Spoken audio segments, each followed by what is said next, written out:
Chapter 5. Back on this side of the door. Because the game of hide and seek was still going on, it took Edmund and Lucy some time to find the others. But at last when they were all together, which happened in the long room where the suit of armor was, Lucy burst out. "Peter, Susan, it's all true. Edmund has seen it too. There is a country you can get to through the wardrobe. Edmund and I both got in. We met one another in there, in the wood. Go on, Edmund. Tell them all about it." "What's all this about, Ed?" said Peter. And now we come to one of the nastiest things in this story. Up till that moment, Edmund had been feeling sick and sulky and annoyed with Lucy for being right. But he hadn't made up his mind what to do. When Peter suddenly asked him the question, he decided all at once to do the meanest and most spiteful thing he could think of. He decided to let Lucy down. "Tell us, Ed," said Susan. And Edmund gave a very superior look as if he were far older than Lucy. There was really only a year's difference. And then a little snigger and said, "Oh, yes, Lucy and I have been playing, pretending that all her story about a country and a wardrobe is true, just for fun, of course. There's nothing there, really." Poor Lucy gave Edmund one look and rushed out of the room. Edmund, who was becoming a nastier person every minute, thought that he had scored a great success, and went on at once to say, "There she goes again. What's the matter with her? That's the worst of young kids. They always—" "Look here," said Peter, turning on him savagely. "Shut up. You've been perfectly beastly to Lou ever since she started this nonsense about the wardrobe. And now you go playing games with her about it and setting her off again. I believe you did it simply out of spite." "But it's all nonsense," said Edmund, very taken aback. "Of course it's all nonsense," said Peter. "That's just the point. Lou was perfectly all right when we left home, but she's been down here. She seems to be either going queer in the head or else turn into a most frightful liar. But whichever it is, what good do you think you'll do by jeering and nagging at her one day and encouraging her the next?" I thought, said Edmund, but he couldn't think of anything to say. "You didn't think anything at all," said Peter. "It's just spite. You've always liked being beastly. Anyone smaller than yourself. We've seen that at school before now." "Do stop it," said Susan. "It won't make things any better having a row between you two. Let's go and find Lucy." It was not surprising that when they found Lucy a good deal later, everyone could see that she'd been crying. Nothing they could say to her made any difference. She stuck to her story and said, "I don't care what you think, and I don't care what you say. You can tell the professor, or you can write to mother, or you can do anything you like. I know I've met a fawn in there, and I wish I had stayed there. You are all beasts, beasts." It was an unpleasant evening. Lucy was miserable, and Edmund was beginning to feel that his plan wasn't working as well as he'd expected. The two older ones were really beginning to think that Lucy was out of her mind.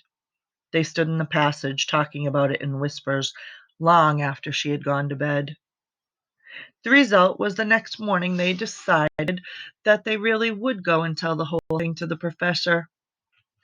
"He'll write to father if he thinks there is really something wrong with Lou," said Peter. "It's getting beyond us."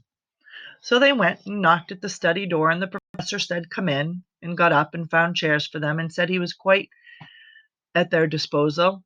Then he sat listening to them with the tips of his fingers pressed together and never interrupting till they had finished the whole story.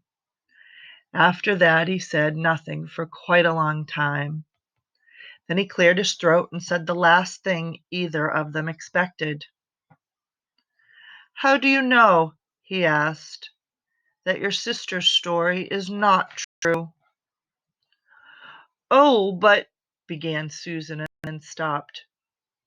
Anyone could see from the old man's face that he was perfectly serious. Then Susan pulled herself together and said, But Edmund said they had only been pretending. That's a point, said the professor, which certainly deserves consideration. Very careful consideration. For instance, if you will excuse me for asking the question, does your experience lead you to regard your brother or your sister as more reliable? I mean, which is more truthful? That's just the funny thing about it, sir, said Peter. Up till now, I'd have said Lucy every time. And what do you think, my dear? Said the professor, turning to Susan. Well, said Susan, in general, I'd say the same as Peter, but this couldn't be true. All this about the wood and the fawn. That is more than I know, said the professor, and a charge of lying against someone whom you have always found truthful is a very serious thing, a very serious thing indeed. We were afraid it mightn't even be lying, said Susan. We thought there might be something wrong with Lucy. Madness, you mean? Said the professor quite coolly. Oh, you can make your minds easy about that. One has only to look at her and talk to her to see that she is not mad. But then, said Susan, and stopped. She had never dreamed that a grown-up would talk like the professor and didn't know what to think. Logic, said the professor half to himself. Why don't they teach logic at these schools? There are only three possibilities. Either your sister is telling lies, or she's mad, or she's telling the truth. You know she doesn't tell lies, and it's obvious that she's not mad. For the moment, then, unless any further evidence turns up, we must assume that she's telling the truth. Susan looked at him very hard and was quite sure, from the expression on his face, that he was not making fun of them. But how could it be true, sir? Said Peter. Why do you say that? Asked the professor. Well, for one thing, said Peter, if it was real, why doesn't everyone find this country every time they go to the wardrobe? I mean, there was nothing there when we looked. Even Lucy didn't pretend there was. What has that to do with it? Said the professor. Well, sir, if things are real, they're there all the time. Are they? Said the professor. And Peter did not know quite what to say. But there was no time, said Susan. Lucy had no time to have gone anywhere, even if there was such a place. She came running after us the very moment we were out of the room. It was less than a minute, and she pretended to have been away for hours. That's the very thing that makes her story so likely to be true, said the professor. If there really is a door in this house that leads to some other world, and I should warn you that this is a very strange house, and even I know very little about it. If I say she had got into another world, I should not be at all surprised to find that the other world had a separate time of its own, so that however long you stayed there, it would never take up any of our time. On the other hand, I don't think many girls of her age would invent that idea for themselves. If she had pretending, she would have hidden for a reasonable time before coming out and telling her story. But do you really mean, sir, said Peter, that there could be other worlds all over the place, just round the corner, like that? Nothing is more probable, said the professor, taking off his spectacles and beginning to polish them while he muttered to himself. I wonder what they do teach them at these schools. But what are we to do? Said Susan. She left that conversation. She felt the conversation was beginning to get off the point. My dear young lady, said the professor suddenly, looking up with a very sharp expression at both of them, there is one plan which no one has yet suggested, and which is well worth trying. What's that? Said Susan. We might all try minding our own business, said he. And that was the end of that conversation. After this, things were a good deal better for Lucy. Peter saw to it that Edmund stopped jeering at her, and neither she nor anyone else felt inclined to talk about the wardrobe at all. It had become a rather alarming subject, and so for a time it looked as if all the adventures were coming to an end. But that was not to be.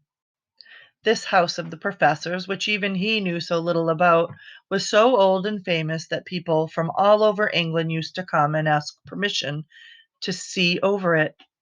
It was the sort of house that is mentioned in guidebooks and even in histories, and well it might be, for all manner of stories were told about it, some of them even stranger than the one I am telling you now. And when parties of sightseers arrived and asked to see the house, the professor always gave them permission, and Mrs. Macready, the housekeeper, showed them round, telling them about the pictures and the armor and the rare books in the library. Mrs. Macready was not fond of children and did not like to be interrupted when she was telling visitors all the things she knew. She had said to Susan and Peter almost on the first morning, along with a good many other instructions, "And please remember you to keep out of the way whenever I'm taking a party over the house." Just as if any of us would want to waste half the morning trailing around with a crowd of strange grown-ups, said Edmund, and the other three thought the same. That was how the adventures began, for the second time. A few mornings later, Peter and Edmund were looking at the suit of armor and wondered if they could take it to bits when the two girls rushed into the room and said, "Look out, here comes the Macready and a whole gang with her." "Sharp's the word," said Peter, and all four made off through the door at the far end of the room. But they had gotten out into the green room and beyond it, into the library. They suddenly heard voices ahead of them and realized that Mrs. Macready must be bringing her party of sightseers up the back stairs instead of up front stairs as they had expected. And after that, whether it was that they lost their heads, or that Mrs. Macready was trying to catch them, or that some magic in the house had come to life and was chasing them into Narnia, they seemed to find themselves being followed everywhere until at last Susan said, "Oh, bother, those trippers. Here, let's get into the wardrobe room till they've passed. No one will follow us in there." But the moment they were inside, they heard voices in the passage, and then someone fumbling at the door. Then they saw the handle turning. "Quick," said Peter, "there's nowhere else," and flung open the wardrobe. All four of them bundled inside it and sat there panting in the dark. Peter held the door closed but did not shut it, for of course he remembered, as every sensible person does, that you should never, never shut yourself up in a wardrobe. And that is the end of chapter 5, on this side of the door.